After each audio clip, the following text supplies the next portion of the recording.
So for today's talk, we'll move on to the next few parts of the Eightfold Path. So last week we spoke about right speech. Today we'll talk about right action, we'll talk about right livelihood, and right effort or right endeavor. Just to also caveat that actually right livelihood is actually the one where the Buddha actually didn't say the most, but what happened is that I went to go and pull went to reference some suttas that talks roughly around like livelihood. So just to share on some of that. So as usual, we'll talk about like, what the Buddha said, and then we'll go on to talk about the explanation of this. Right? So right action. What is right action?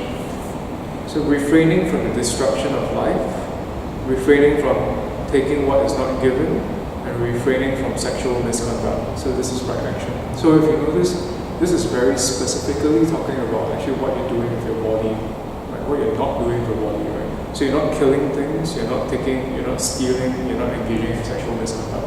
So those are actually like the three aspects of right action. So how do you go about doing that? So this Anguttara Tense 176.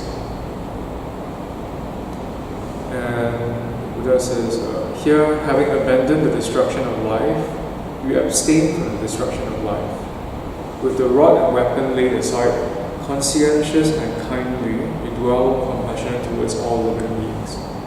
So meaning that you actually decide to actually stop killing things, right? You abstain from doing this, not meaning that you don't kill things at all, right? You try your best, you take a vow, you make a commitment to absolutely stop, to not do so.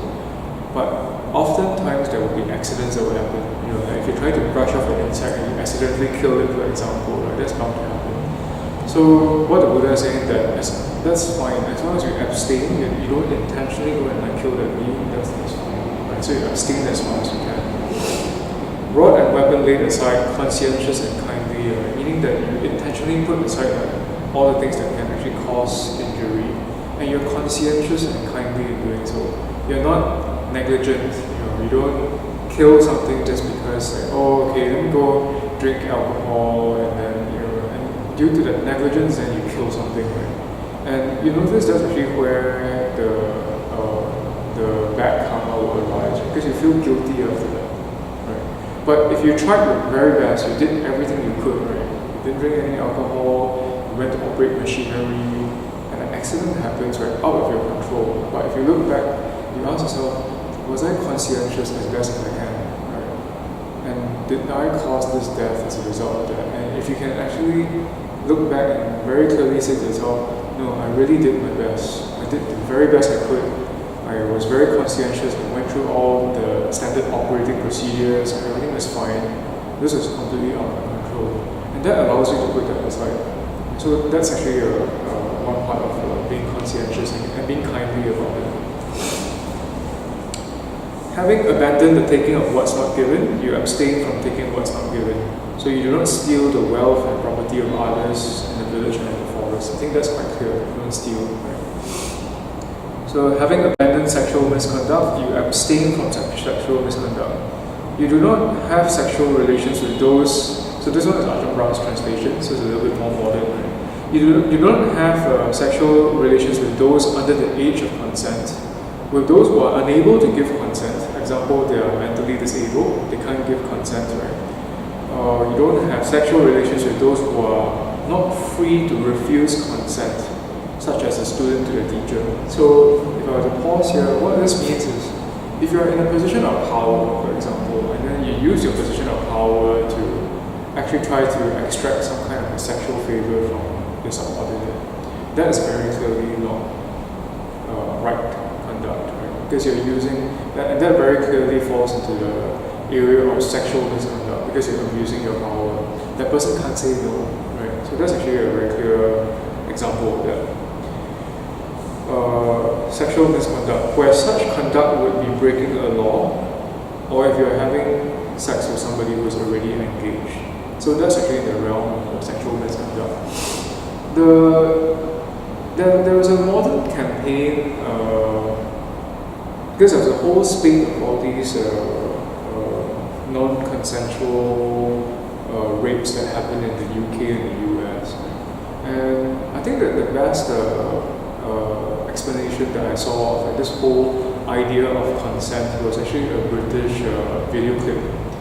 So this being a British advertisement about consensual sex, they decided to do two things. One was actually that they avoided talking about sex as much as they could, which is very British. And the second thing that they did was that they started talking about tea.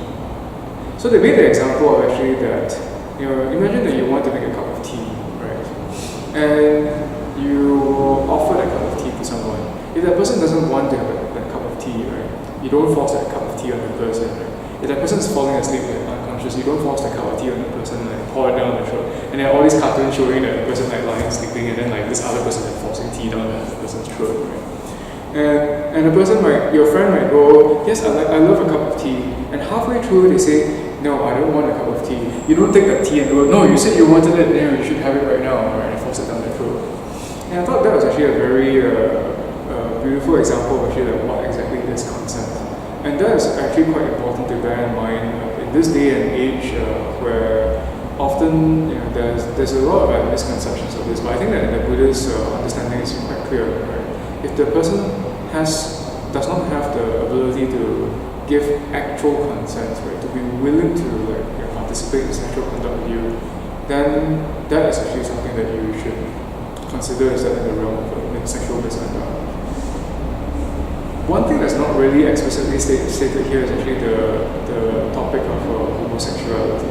Like, is homosexual relations, sexual misconduct or not sexual misconduct? And quite frankly, if you read where such conduct would be breaking the law, right, it would be considered to be misconduct. And this is actually where the whole realm of homosexual relations in Buddhism becomes very unclear, because there are a lot of countries, including Singapore, where technically you'll be breaking the law, even though the police has actually come out to say, and the public prosecutor have come out to say that they would not actively prosecute people who actually break this law. Section 377, I think is that.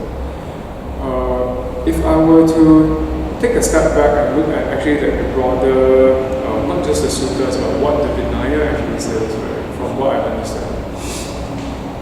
Interestingly enough, the Buddha actually never explicitly states that homosexuals cannot join to become bhikkhus, for example. Instead, what the Buddha actually did say was just very clearly state what are parajikas, what would cause you to disrobe. And there are all kinds of as Ajahn Brahmali says, right, in the sutras we read about the great monastics who are very inspirational. You read them and go, oh wow, they're so saintly. In the Vinaya, you have all the scallywags, all the rascals who are trying their best to find, to do the wrong thing. And so the Buddha had to lay down rules. And in the Parajikas, actually, the main point is actually that if you are a monk and you undertake to actually be celibate, then any sexual activity whatsoever, right, that involves inserting your male organ into any kind of hole, not even a female sexual organ, right? But there were even examples of if you insert it into a hole in a tree trunk, then you're automatically disrobed. So it's an area where and I mean the Buddha also talks about monks who are very adventurous, to put it that way, by this modern day and age. And the one thing that strikes me is actually that there's no explicit saying that if you are homosexuals then you're breaking the sexual misconduct. In Buddha's time, I don't know, maybe homosexual. It's very common. Very common? Yes. You can read the Vinaya, all kinds of things are inside there. They have got examples of monks who use their penis to penetrate themselves in the back. There are monks who somehow manage to bend and give themselves a blowjob. It's all kinds of things. It's not just male, female. It's actually male, and all kinds of things. Yes, all kinds of things are there. So if you read that particular Parajika, it's the first Parajika, well, it explicitly talks about the original rule actually talks about female animals. If you read the rest of the Vinaya, it's got all bases covered actually. So they are more advanced. Yeah, India in those days, you read it and you're like, wow, that's quite interesting. I got the impression, for example, China. I mean, China has a very long history, very recorded history. Yeah. Homosexuality is not so explicit, even in written, written history, not so explicit. Actually, it was. Is it? Yes. So not so explicit in the sense that I think there's a lot of like undercover. No, actually there were dynastic periods in China when it was actually very prevalent and very open. So like a euphemism for homosexual relationships in Chinese, right, is 断袖之刑, right? It's literally like, it means that you cut the sleeve, right? It's a relation of the relation where you cut the sleeve, and that's the slang for like homosexual relations, right? And it actually originates right after, to a period in the time, right after the Three Kingdoms period. So this is way back, it's at least 1,500 years ago. And this particular dynasty, the Qing dynasty, right, it became so prevalent, and the emperor actually had a male lover. So what happened was that, the story goes, as I understand it, is that the emperor was sleeping with his male lover. The male lover was sleeping on the robe of the emperor, and in those days, the robe of the emperor is like extremely valuable, like it's the most precious object in the whole realm, right? And to not disturb his male lover, the emperor took out a dagger and he cut his sleeve. So that's how this particular slang came about, actually. And there are other, if you go and look at there was actually a British museum exhibit about erotic art through the ages, right? And both Indian as well as Chinese art, there are many examples of this, like even dating back to the Han dynasty. It's like, yeah, you read it and you're like, wow, you see all these things and you're like, wow, it's very different from what you understand China today. So it's I think China and India, and if you go to what's that place now? It's this Khajuraho it's a very famous temple in temple complex, actually, and it's extremely explicit, actually. You go there and you see and you're like, wow, like the Indian society back then was completely, like the women were dressed in clothes that to this day, I think that if they were to wear it and like walk on the beach, everybody would like yeah, so you can see that actually societies like come and go, and actually there are many trends, actually, so to speak. But back in the Buddha's time already, if you read the Vinaya, he actually covered a lot of bases, and society back then was very clearly much more liberal in its thinking in terms of like sexual relations and so forth, in some ways. It's not to say that it's completely more liberal, right? Because they have concepts of like slaves, for example. There's the concept that if you're a woman and you're married, then you're automatically, you have a certain very set role. You can't go out and work, for example, because you're a housewife, and so on and so forth. And sexual misconduct, then that can be interpreted as an unnatural sex. That's homosexual. It's unnatural, so it's sexual misconduct in a general sense. Yeah, so if you wish to, you could, but there's nothing, my point is actually that in the suttas, right, and in the Vinaya, there's actually nothing that explicitly states it that way. There's nothing in there that says that actually if you do it in this way, that is sexual misconduct. Yeah, it is misconduct, right, if you were to be a monk, and then you take your male organ and you insert it somewhere, and it doesn't actually matter whether is it a female sexual organ or another male, or a hole in a tree, or whatever it is.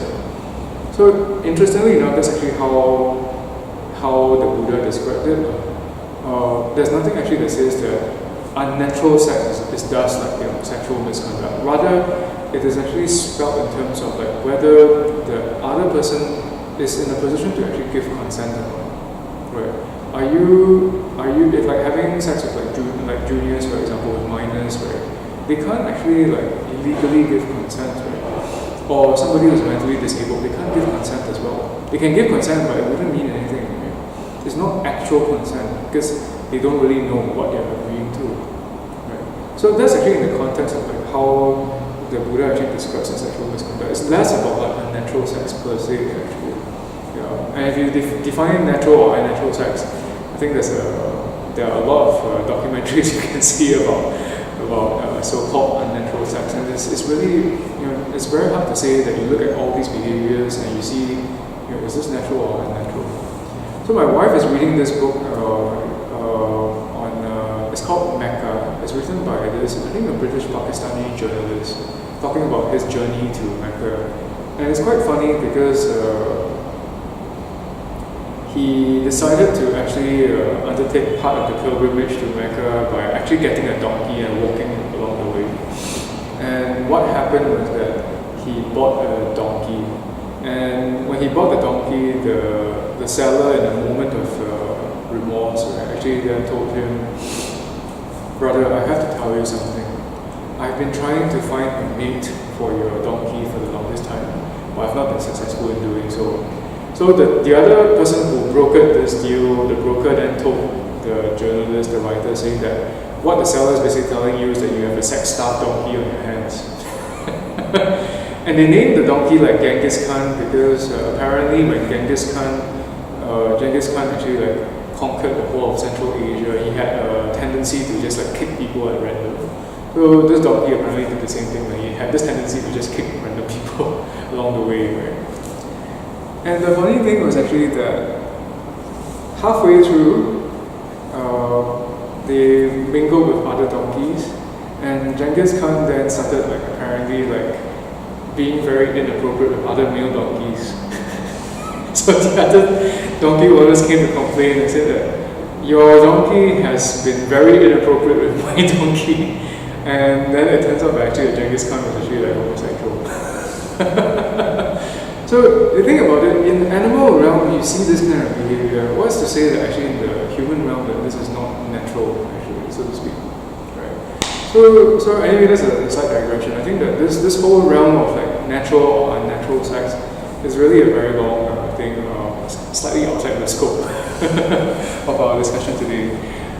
So maybe we'll just move on to. So the key point to summarize for right action is really about what you're doing with your body, right? So you don't kill, you don't steal, you don't engage in sexual misconduct. So